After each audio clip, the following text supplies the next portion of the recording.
Assalamualaikum warahmatullahi wabarakatuh. Perkenalkan, kami dari kelompok 1 ingin mewawancarai Ustadz Sofyan tentang kilas balik dari Sunan Ampel. Pertama-tama perkenalkan, nama saya Aurelina sebagai penanya. Dan perkenalkan, nama saya Muhammad Kamal Nugroho sebagai penanya kedua. Perkenalkan, nama saya Aulia Setiadia Tirba sebagai kameramen. Assalamualaikum warahmatullahi wabarakatuh. Waalaikumsalam warahmatullahi wabarakatuh. Kami dari kelas 10 SMA Negeri 1 Sumeneb ingin mewawancarai Ustadz Sofyan sekilas tentang Sunan Ampel, tentang cara mendakwah dan peninggalannya. Pertanyaan tersebut akan dilanjutkan oleh teman saya. Baik, saya akan memulai pertanyaannya dengan pertanyaan mendasar ke Ustadz. Siapa nama asli Sunan Ampel? Nama asli Sunan Ampel adalah Sayyid Ali Rahmatullah. Setelah diambil menantu oleh Raja Brawijaya Majapahit, maka dapat gelar Raden. Jadi lebih terkenal Raden Rahmat Sunan Ampel atau Raden Rahmatullah Sunan Ampel.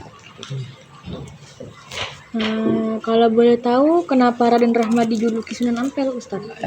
Kenapa kok dijuluki Sunan Ampel?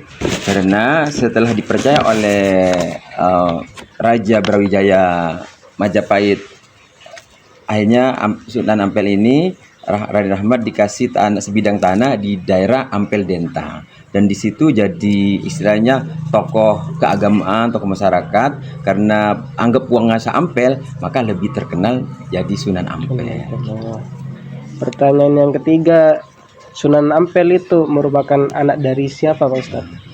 Jadi Sunan Ampel ini ayahnya bernama Maulana Ibrahim Asmarkandi dari negara Samarkand, Bukhara atau Rusia gitu ya. Orang Jawa lebih mudah menamakan ayahnya Sunan Ampel gitu Ibrahim Asmarkandi, yang meninggalnya di Tuban di Gisi Harjo. Baik, siapa keturunan Sunan Ampel yang termasuk dalam Wali Songo, Ustaz? Keturunan atau putranya Sunan Ampel yang masuk di dalam Wali Songo, yang pertama kita kenal adalah Sunan Derajat Raden Qasim di Lamongan. Yang kedua adalah Raden Maktum Ibrahim atau Sunan Bonang di Tuban. Yang kelima itu, apakah Pak Ustadz tahu tentang media berdakwahnya Sunan Ampel? Nah, salah satu media dakwahnya Sunan Ampel ini ketika pertama merintis di Jawa adalah beliau itu memanfaatkan apa yang ada di sekitarnya, yaitu ilalang. Ilalang itu dibikin kipas, kipasnya itu dihadiahkan kepada masyarakat sekitar. Dan kipasnya itu ternyata mengandung obat, istilahnya bisa, salah satunya orang yang sakit batuk bisa sembuh, orang yang demam itu cepat sembuh. Nah, salah satu maharnya atau timbal baliknya katanya Sunan Ampel, kamu boleh memiliki kipas ini asalkan baca kalimat syahadat asyhadu alla ilaha illallah wa asyhadu anna rasulullah. Jadi dakwahnya Sunan Ampel itu memberi, tapi juga si masyarakat itu dimohon untuk digiring masuk Islam. Jadinya masuk Islamnya dengan kedamaian gitu, tidak tanpa paksaan.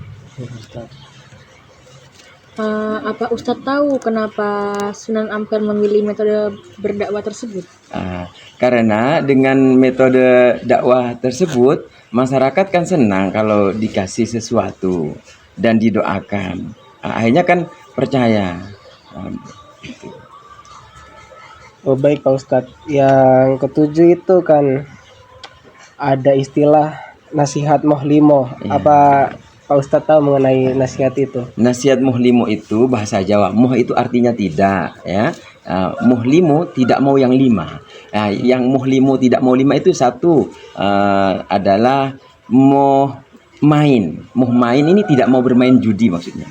Yang kedua moh ngombe. Moh ngombe maksudnya tidak mau minum, maksudnya tidak mau minum arak yang memabukkan.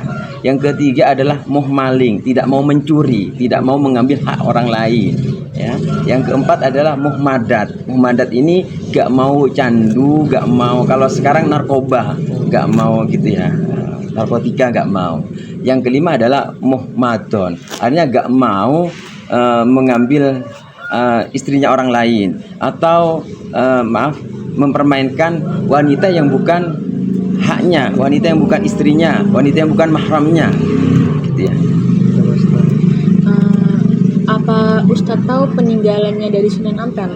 Peninggalan Sunan Ampel yang jelas nyata sekarang adalah Masjid Sunan Ampel yang sampai saat ini kita tahu bersama, ada menaranya ya, ada pesantren di sekitarnya sekarang, termasuk yayasan tentang bahasa Arab, pondok di pesantren sekitar Sunan Ampel itu.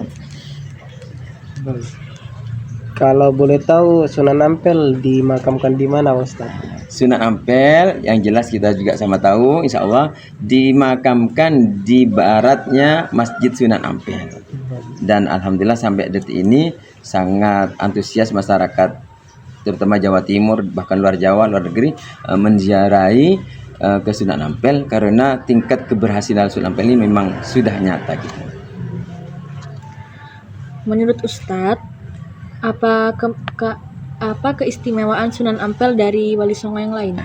Salah satu keistimewaan dari yang lain, Sunan Ampel ini telah membuktikan dalam pendidikannya yang dari maksud setelah meninggalnya Prabu Hayam Wuruk dan Pati Gajah Mada, itu kampung Majapahit, anggap Surabaya, Jawa Timur ini pejabat-pejabatnya ini katakannya moralnya rusak. Nah, Sunan Ampel ini dimohon untuk mendidik para bangsawan, para pangeran, para orang-orang yang durhaka gitulah. Nah, berhasil. Terbukti dia punya santri dua yang sangat hebat ya. Nggak mungkin santri ini hebat kalau gurunya nggak hebat. Dari pesantrennya adalah yang pertama Mbah Son Haji atau terkenal Mbah Sunan Bolong. Ketika Sunan Ampel itu mendirikan masjid, si kaum masyarakat sekitar itu ragu apakah ini kiblatnya betul-betul cocok dengan kiblat di Mekah. Langsung tanpa berpikir panjang, si santri Sunan Ampel ini, Mbah Son Haji ini, membolongi mihrabnya atau pengimannya, dibolongi dan langsung tampak ya berkahnya pendidikan dari gurunya, dia punya kemakrifatan, bisa melihat Ka'bah. Dan orang-orang lain berbondong-bondong melihat, ternyata dari bolong itu lihat Ka'bah. Berkahnya gurunya yang hebat, hanya menghasilkan santri siswa ya yang hebat. Yang kedua adalah Mbah Soleh. Santrinya ini suka menyapu bersih gitu ya. Ini pelajaran kepada kita sebagai siswa-siswi, mungkin kebersihan dari iman. Jadi akhirnya suatu saat meninggal si santri namanya Mbah Soleh ini meninggal. Akhirnya ketika mau ngimami, Mbah Sunan Ampel ini kelihatan lantai masjidnya kok kalau bahasa Madura ngaris kok agak kotor gitu, gak enak diinjak gitu. Wah, andaikan ada si Soleh itu pasti nggak seperti ini, pasti bersih. Tiba-tiba sudah katanya orang Jawa menjudul, tiba-tiba muncul di depan mihrab itu sudah nyapu-nyapu. Akhirnya habis itu gak lama meninggal lagi. Akhirnya masuk lagi Sunan Ampel, kok kotor lagi. Akhirnya hidup lagi. Nah, terbukti itu kuburannya ada di sebelah timur masjid, sisi kanan Masjid Sunan Ampel. Dan setelah 8 kali meninggal, kedahuluan Sunan Ampel, hanya otomatis yang ke-9 meninggal yang terakhir. Dan itu mengisarkan juga sesuai dengan jumlah Wali Songo. Dan itu nyata ya. Nah, yang kedua dari kehebatan Sunan Ampel ini, kalau itu aja muridnya, anaknya tadi jadi wali. Bukan hanya muridnya yang jadi kekasih Allah, juga terbukti anaknya yang saya ceritakan tadi, Raden Maktum Ibrahim Sunan Bonang sama Sunan Derajat, Raden Rosim. Ini kehebatan termasuk bukti nyata. Dan pesantren-pesantren itu akhirnya dituri oleh kiai-kiai sekarang mendirikan pesantren-pesantren. Dari pesantren-pesantren itu timbullah santri-santri yang terbukti di negeri ini santri mampu membangun negeri. Antara menggabungkan antara cara pandang berpikir, istilahnya kata Dr. James Romli itu berpikirnya otaknya London tapi hatinya Masjidil Haram, berpikirnya canggih cerdas tapi hatinya selalu ingat masjid gitu, santri gitu. Tapi juga berperang menang buktinya santri ya. Nah, itu mungkin itu saja ya. Apalagi ada lagi mungkin? Mungkin udah segitu aja Ustadz. Ya, mudah-mudahan manfaat pesan saya kepada siswa-siswi SMA 1 Sumenep. Alhamdulillah menurut cerita-cerita memang banyak yang jadi-jadi hebat. Karena itu bisa ditiru cerita-cerita wali itu, apa yang bisa bermanfaat bisa ditiru, silahkan ditiru. Dan yang paling penting lagi, menjaga akhlakul karimah kepada gurunya. Seperti tadi santrinya Sunan Ampel sampai mencapai kehebatan karena si santri ini kepada gurunya benar-benar berkhidmat, benar-benar tunduk dan melaksanakan apa yang tadi itu.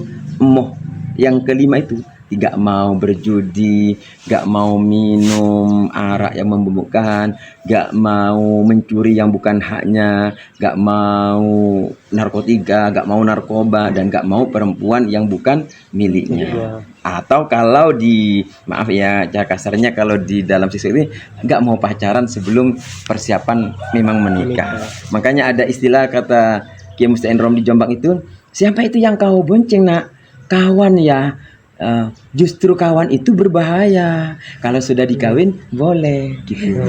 Jadi mohon bersabar dulu sambil belajarnya diselesaikan. Istilahnya berakit-rakit ke hulu, puasa dahulu, sekolah dahulu, ngaji dahulu, mencari ilmu dahulu, baru kemudian kalau sudah saatnya akan menikah dengan laki-laki istri yang solihah, kalau perempuan suami yang soleh. Allahumma amin. Sekian, ihdinas siratal mustaqim, kurang lebihnya mohon maaf. Assalamualaikum warahmatullahi wabarakatuh. Waalaikumsalam warahmatullahi wabarakatuh. Terima kasih, sekian dari kelompok kami, kurang lebihnya mohon maaf. Wassalamualaikum warahmatullahi wabarakatuh.